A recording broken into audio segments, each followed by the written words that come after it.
la lecture. Alors j'espère que tout le monde va bien. Nous sommes comme chaque année un dimanche où les gens célèbrent une fête, la fête de Pâques.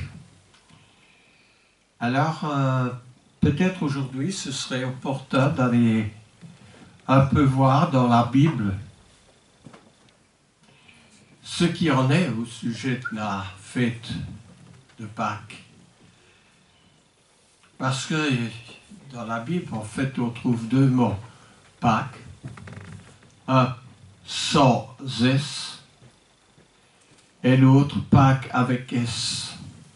Alors le mot Pâques sans S se réfère à l'Ancien Testament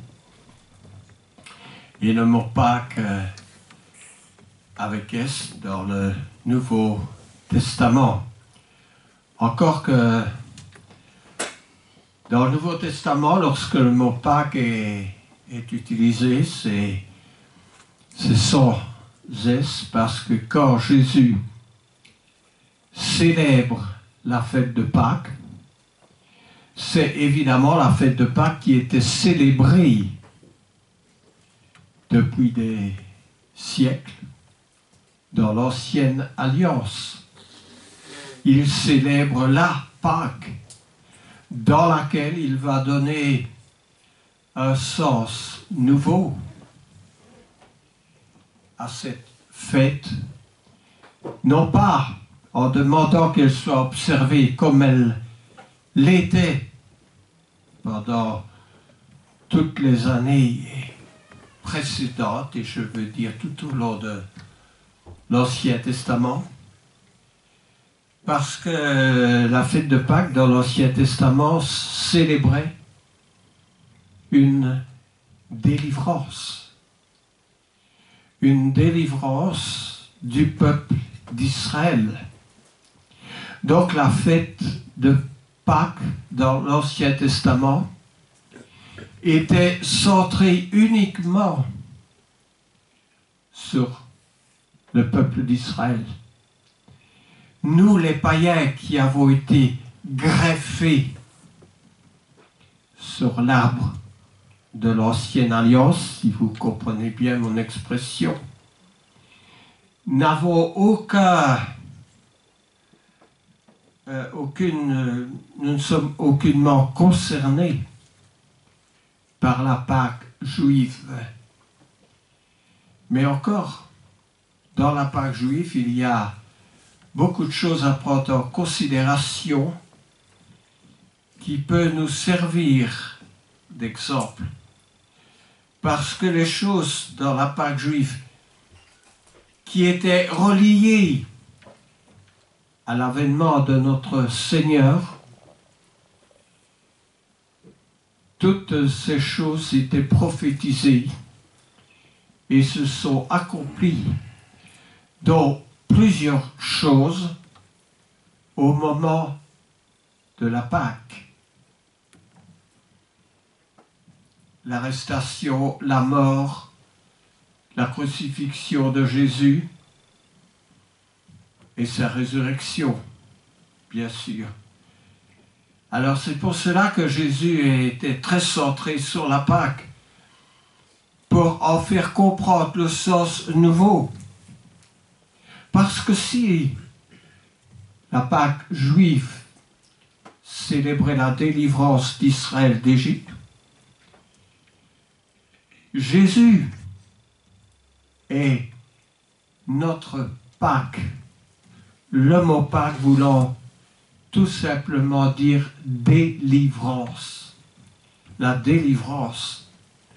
Quelle délivrance émane de Jésus, sinon la délivrance quant à nos péchés, qui nous rend esclaves et nous empêche,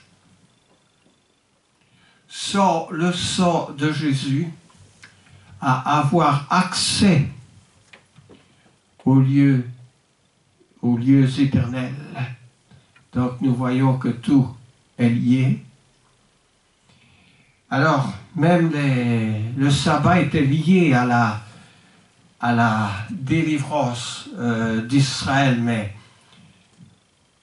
le sabbat n'est pas vraiment notre sujet aujourd'hui, sauf qu'il faisait partie on pourrait dire d'une fête sous l'ancienne alliance. Alors, je vais être plus précis que cela. Il y avait 6 fêtes qui étaient célébrées dans l'ancienne alliance. 6 fêtes. Est-ce qu'aujourd'hui on blâmerait Dieu parce qu'il n'y a aucune de ces fêtes qui est reconduite dans le Nouveau Testament? Et pour être plus précis, je dirais que parmi ces fêtes, il y avait tout au long de l'année la fête d'abord des Purim. Moi, je ne vais pas m'étendre là-dessus, sauf pour vous dire qu'elle durait 2 jours.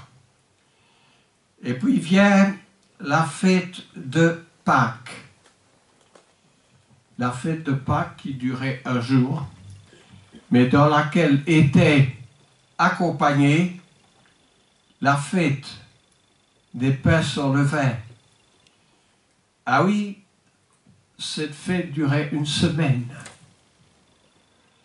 Alors, après le mois d'avril, dans le mois de mai-juin, il y avait la fête de la Pentecôte, aussi 1 jour, qui était appelée la fête des prémices, les premières récoltes qu'on offrait à Dieu. Dans le Nouveau Testament, c'est aussi une fête de récolte, mais pas des fruits. La récolte d'un grand nombre de personnes qui se sont converties à Christ, à commencer par l'ouverture de la foi aux païens. Alors vient le mois de juillet, et puis en septembre, octobre, il y a la fête des tabernacles ou des huttes. Ah oui, on quittait sa maison, on habitait dans une hutte. C'était une fête recommandée par Dieu, dans laquelle les Israélites observaient cette fête. Mais laissez-moi vous dire qu'elle durait à nouveau 1 semaine. Puis, il y avait la fête des trompettes qui durait 1 jour. Après ça, la fête de la dédicace du temple, ou la fête des Lumières. Elle durait encore 8 jours. Je ne sais pas si les chrétiens aujourd'hui seraient prêts à perdre autant de jours de travail pour célébrer des fêtes à l'Éternel. Parce qu'il y avait, sans compter les sabbats, il y avait 25 jours par an de fêtes. Autant dire presque 1 mois. Aujourd'hui, on dirait, on veut bien célébrer ces fêtes, mais il faut qu'elles soient payées, ces fêtes.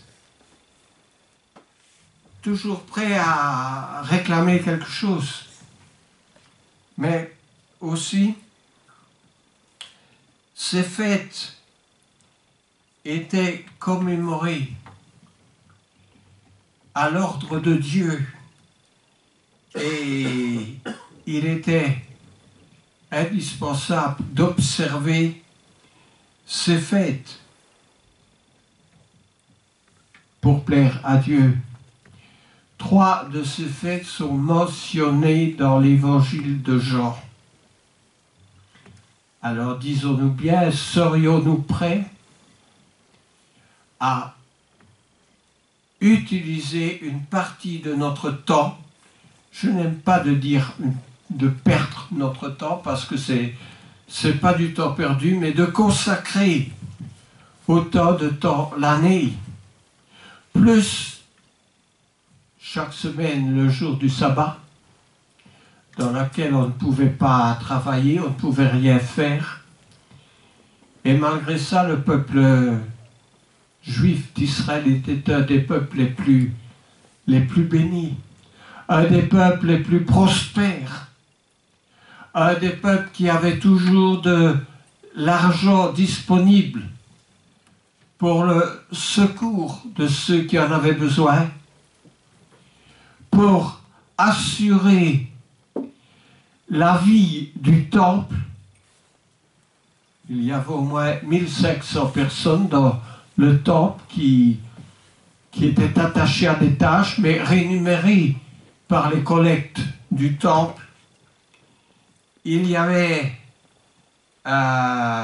beaucoup de choses qui réclamaient de l'argent.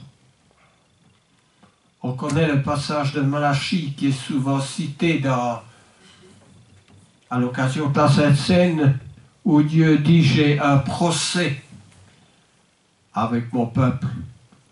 Vous abandonnez le commandement de Dieu. » Et l'Éternel reproche à un moment donné au peuple d'Israël qu'il ne mettait pas ce qu'il devait mettre pour assurer la vie dans le temple, parce que ceux qui étaient attachés au temple devaient vivre du temple.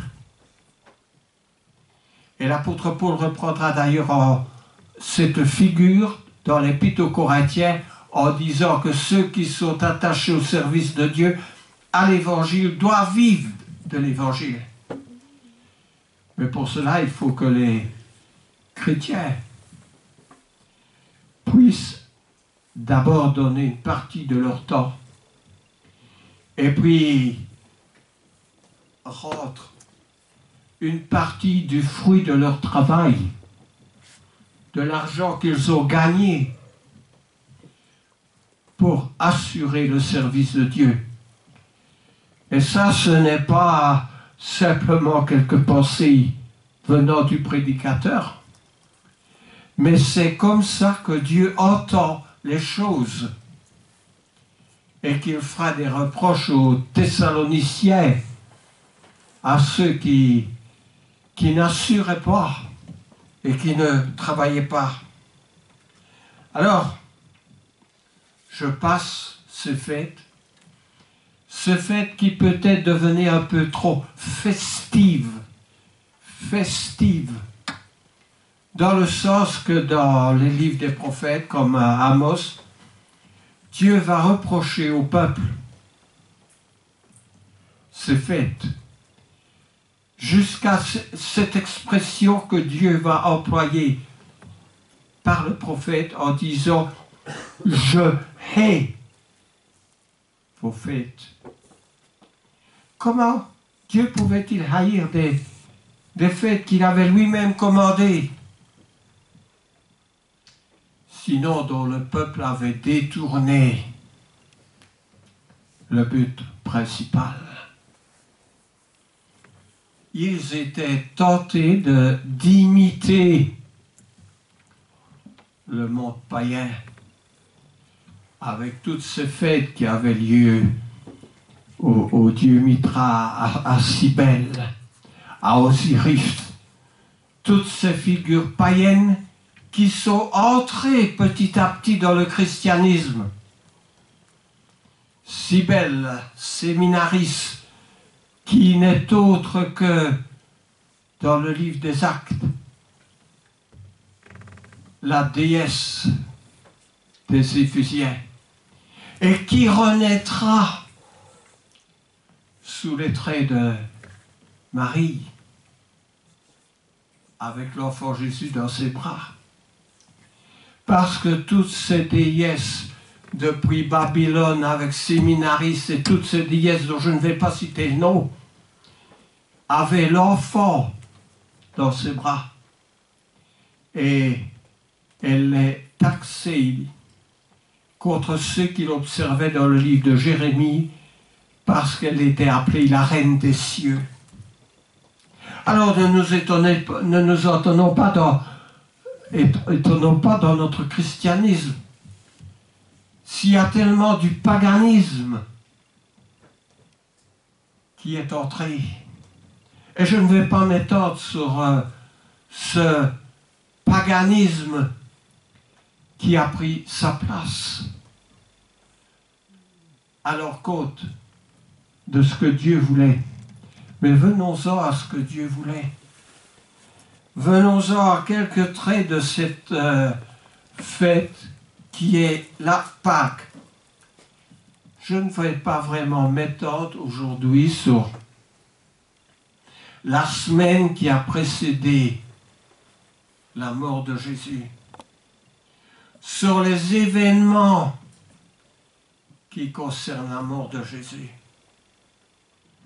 Nous les connaissons. Nous savons que Jésus est allé à la croix à cause de quelques, on peut les appeler de quelques traits, de quelques-uns qui ont, par envie, livré Jésus. Et je pense que le monde aujourd'hui est en train, à sa manière, de livrer Jésus. Un peu, on dirait avec notre expression, aux oubliettes. Mais j'en reviens aux éléments principaux de Pâques, la délivrance. Et dans ce cadre-là, le sang versé à la croix ne pourra pas être mis de côté, parce que c'est par le sang qu'une alliance est scellée. L'ancienne le fut par le sang et la nouvelle l'est également par le sang de Jésus. Et sans le sang, dit la Bible, il n'y a pas de pardon. Où se trouve aujourd'hui dans l'esprit des gens, lié même au mot de Pâques, le sang de Jésus. Je pense que aujourd'hui le chocolat est plus lié à la Pâque que l'observance ou le souvenir de Jésus à la croix.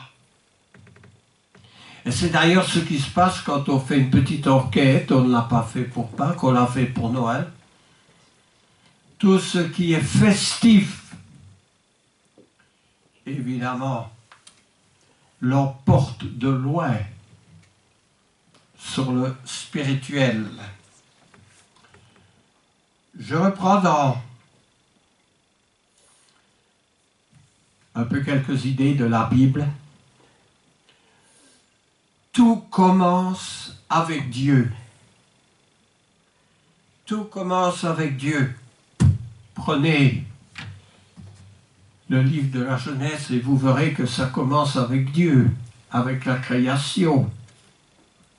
Prenez l'Évangile. L'apôtre Jean dira: au commencement était la parole était avec Dieu, la parole était Dieu, et cette parole se fait chair. Jésus est co-créateur avec Dieu.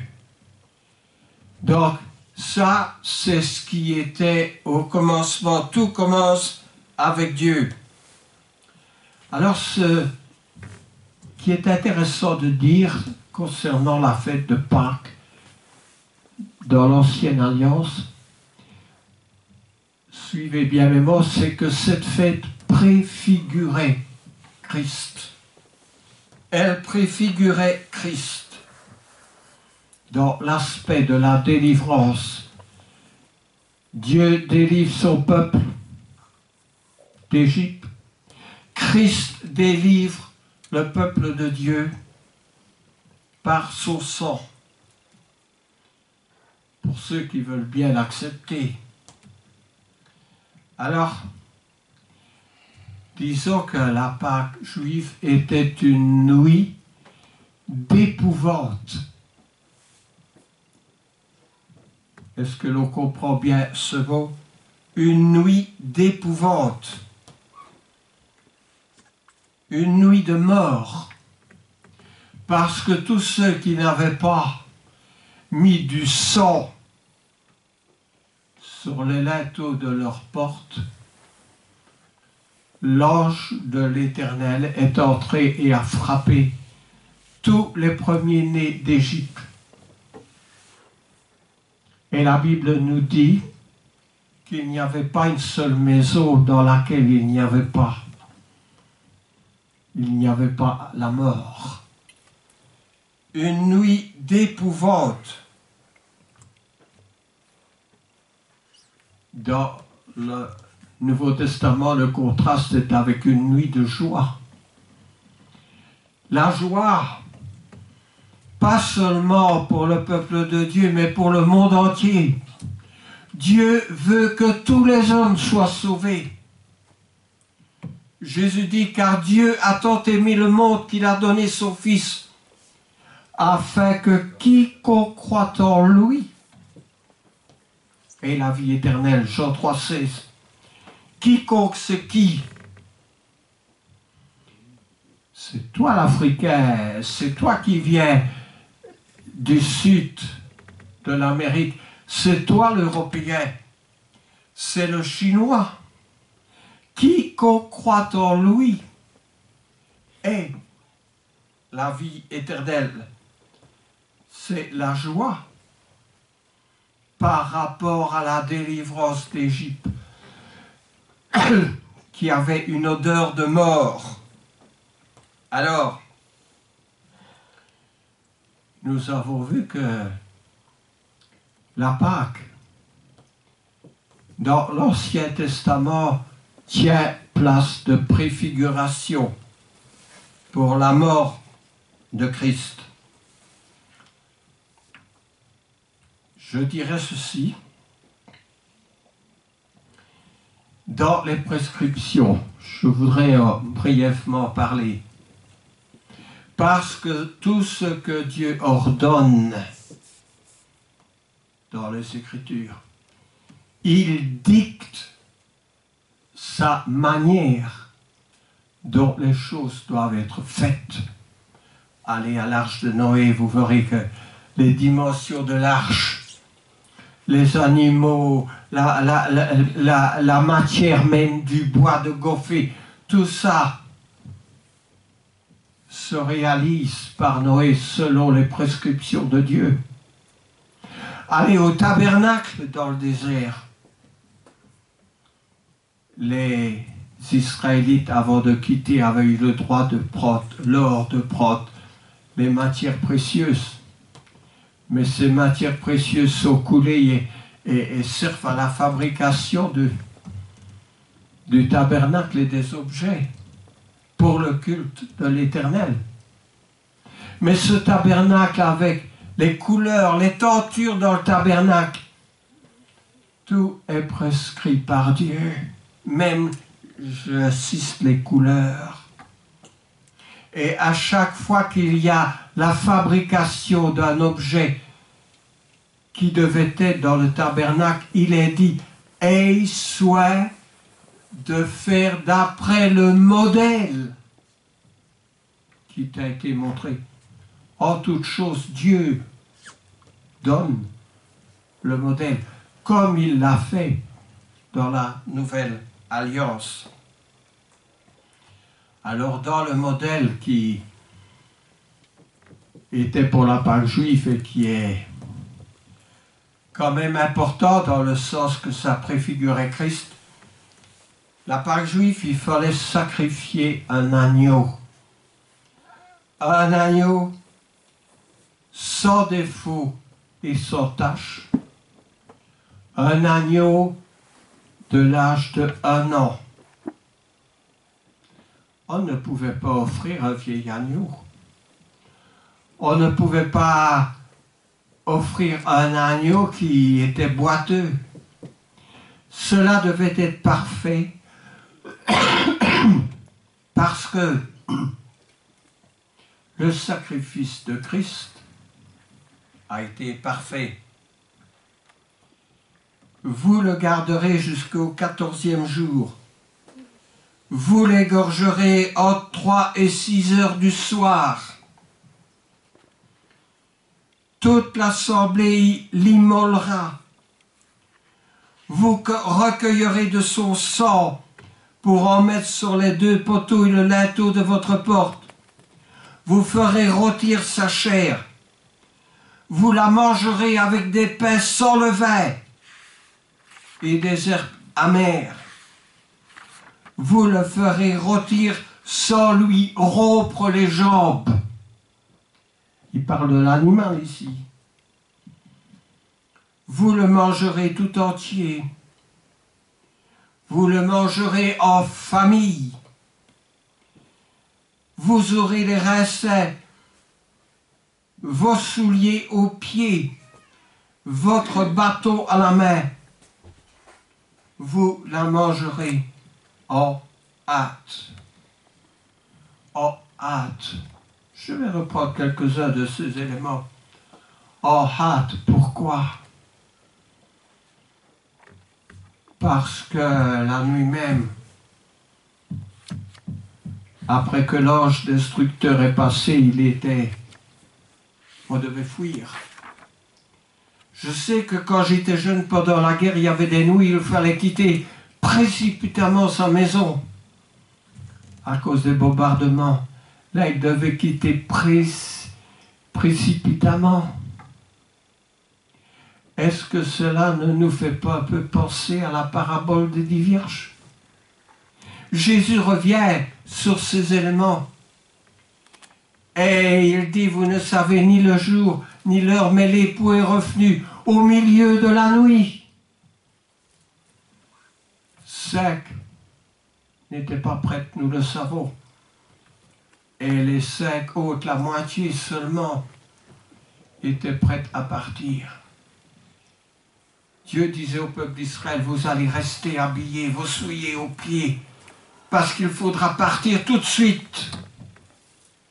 Quand Jésus va venir, ce sera tout de suite. On ne va pas dire, attends Seigneur, parce qu'il n'y aura rien à prendre. Merci. Et il n'y aura rien à emballer, il n'y aura aucune valise, même pas la voiture.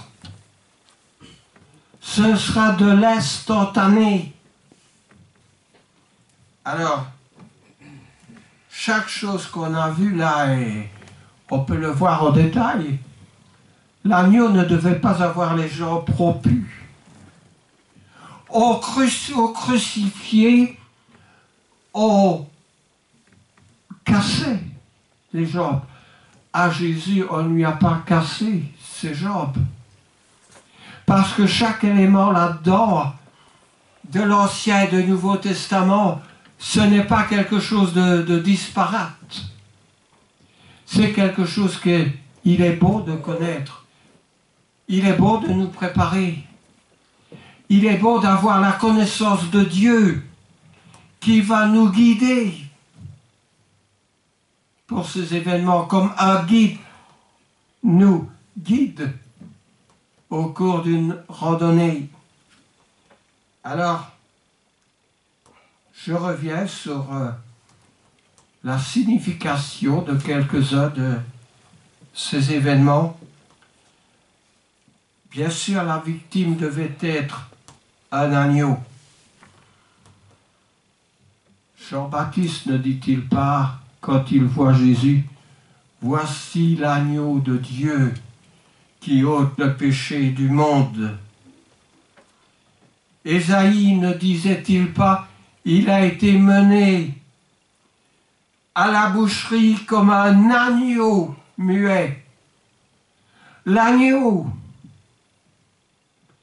Mais notre agneau pascal, c'est Jésus. l'animal le préfigurait dans l'Ancien Testament.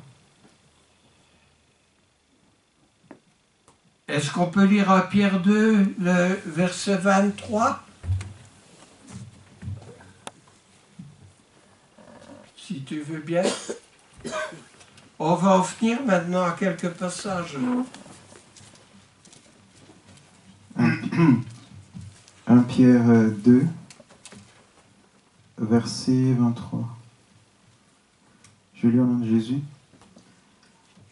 Lui qui, injurié, ne rendait point d'injure, maltraité, ne faisait point de menaces, mais s'en remettait à celui qui juge justement. Amen. Il a été mené comme une boucherie, comme un agneau muet. Jésus n'était muet, il ne rendait pas d'injure. Il était comme cet agneau dont l'apôtre Pierre fait référence. L'agneau était préparé dès le 10e jour de la ligne du mois de mars. Alors je tiens à dire ceci, que les mois commençaient par le mois de septembre, mais à partir de la sortie d'Égypte, Dieu a changé l'ordre des choses. Et le premier mois de l'année, à partir de ce moment-là, commence avec le mois de mars. Alors, il a été préparé 5 jours avant son immolation. Jésus entra à Jérusalem le 10e jour sur le dos d'un ânon. Que disait l'Ancien Testament dont on vient de faire allusion? L'agneau devait être préparé dès le 10e jour de la ligne du mois de mars, de la lune de mars. Et Jésus est entré le 10e jour à Jérusalem sur le dos. Peux-tu lire Jean chapitre 12, verset 1? Et puis les versets 12 à 19. Jean 12, 1 d'abord. Jean 12, 1. Nom de Jésus. 6 jours avant la Pâque, Jésus arriva à Béthanie, où était Lazare, qu'il avait ressuscité des morts. Oui, puis les versets 12 à 19. 12 et 19. Donc, le lendemain, une foule nombreuse de gens venus à la fête, ayant entendu dire que Jésus se rendait à Jérusalem, prirent des branches de palmier et allèrent au-devant de lui en criant « Hosanna ! Béni soit celui qui vient au nom du Seigneur, le roi d'Israël. » Jésus trouva un ânon et s'assit au-dessus, selon ce qui est écrit « Ne crains point, fille de Sion, voici ton roi vient, assis sur le petit d'une ânesse. » Ses disciples ne comprirent pas d'abord ces choses, mais lorsque Jésus eut été glorifié, ils se souvinrent qu'elles étaient écrites de lui et qu'il les avait accomplies à son égard. Tous ceux qui étaient avec Jésus, quand il appela Lazare du sépulcre et le ressuscita des morts, lui rendaient témoignage. Et la foule vint au-devant de lui parce qu'elle avait appris qu'il avait fait ce miracle.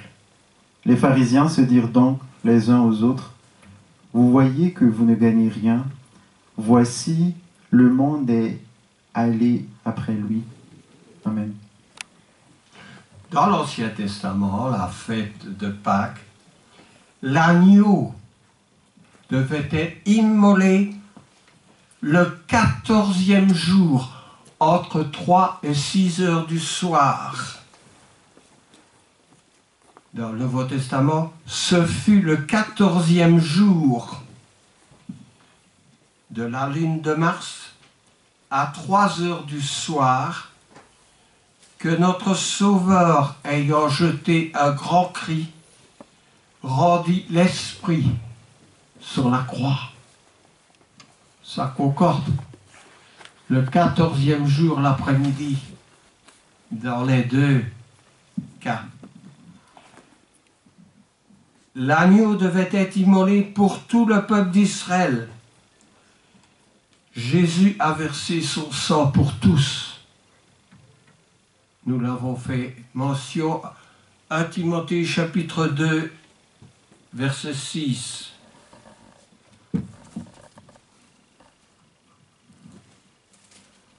1 Timothée chapitre 2, verset 6. Au nom de Jésus. Ok. Qui s'est donné lui-même en rançon. Je pense que je vais commencer par le 5. Comme ça, on voit le contexte. Ouais. Car il y a un seul Dieu et aussi un seul médiateur entre Dieu et les hommes, Jésus-Christ, homme, qui s'est donné lui-même en rançon pour tous. C'est là le témoignage rendu en son propre temps. Amen. Autre point dont j'ai touché un mot, ne devait point rompre les os de l'agneau. Alors que la coutume voulait que l'on brise les jambes des crucifiés, ils ne le firent point pour Jésus. Accomplissement de la prophétie en Jean 19, 33 à 36.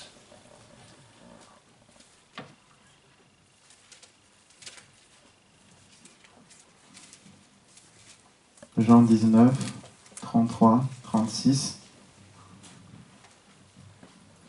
S'étant approché de Jésus et le voyant déjà mort, ils ne lui rompirent pas les jambes. Mais un des soldats lui perça le côté avec une lance. Et aussitôt, il sortit du sang et de l'eau. Celui qui l'a vu en a rendu témoignage, et son témoignage est vrai. Et il sait qu'il dit vrai, afin que vous croyiez aussi. Ces choses sont arrivées afin que l'écriture fût accomplie. Aucun de ces os ne sera brisé. Amen. L'agneau devait être mangé en famille, avec des amis, des voisins. Le chrétien ne doit pas garder son salut pour lui seul. Il doit l'annoncer aux autres. Il doit se réunir pour prendre la Pâque qui est Jésus chaque premier jour de la semaine. C'est ainsi que l'Église, depuis la mort de Jésus, l'a fait, en sorte que nous soyons attentifs à son service pour le louer et l'adorer. On devait manger l'agneau équipé pour le départ. Voilà l'attitude qui convient aux chrétiens. Non seulement il doit se nourrir de celui qui rassasie, mais aussi il doit être prêt à le suivre, à traverser le désert, à courir vers la Jérusalem céleste. Alors évidemment, on peut dire aussi que l'agneau, la Pâque juive, on devait le faire rôtir au feu, le manger avec des pains sans levain. Jésus a passé par le feu de la colère de Dieu. Il a été fait malédiction pour nous, dit Paul aux Galates, chapitre 3, verset 13. Galates, chapitre 3, verset 13.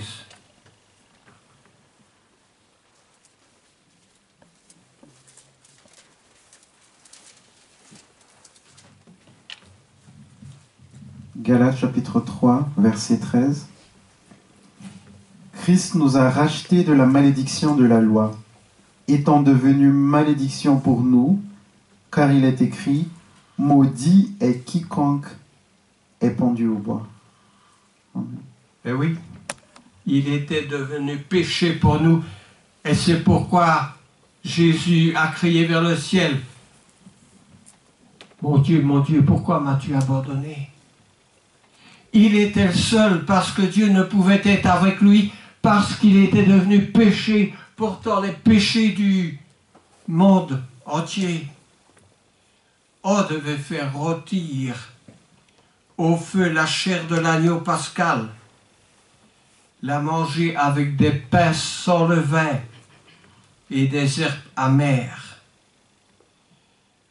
Le levain dans la Bible est l'image du péché et nous devons prendre garde au levain. La table du Seigneur consiste à prendre le fruit de la vigne et le pain sans levain. Les herbes amères rappelaient aux Israélites les douleurs de l'esclavage. Nous aussi, nous devons nous rappeler les amertumes d'une vie passée, loin de Dieu. Mais aujourd'hui, nous avons l'invitation de nous rapprocher de Dieu et de marcher avec lui.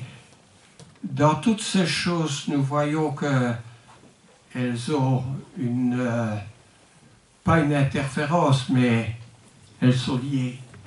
Est-ce que nous sommes prêts à prendre les choses de Dieu en considération? Marcher avec Dieu. La vie en Christ n'est pas un long fleuve tranquille. Jésus n'est pas venu sur la terre pour se reposer, il a dû souffrir. Sommes-nous prêts à souffrir avec lui? Et à dire comme l'apôtre Paul, ce n'est plus moi qui vis, c'est Christ qui vit en moi. À partir du moment où Christ va vivre en nous, c'est que nous l'aurons reçu dans les eaux du baptême, nous aurons reçu son Esprit Saint. Nous serons devenus le temple de Dieu. Et aussi avec Dieu, nous accomplirons chaque premier jour de la semaine, non plus une fois par an, mais chaque premier jour de la semaine, le souvenir, le mémorial de Jésus, notre Pâques, notre délivrance. Que Dieu nous bénisse dans cet esprit. Amen. Amen.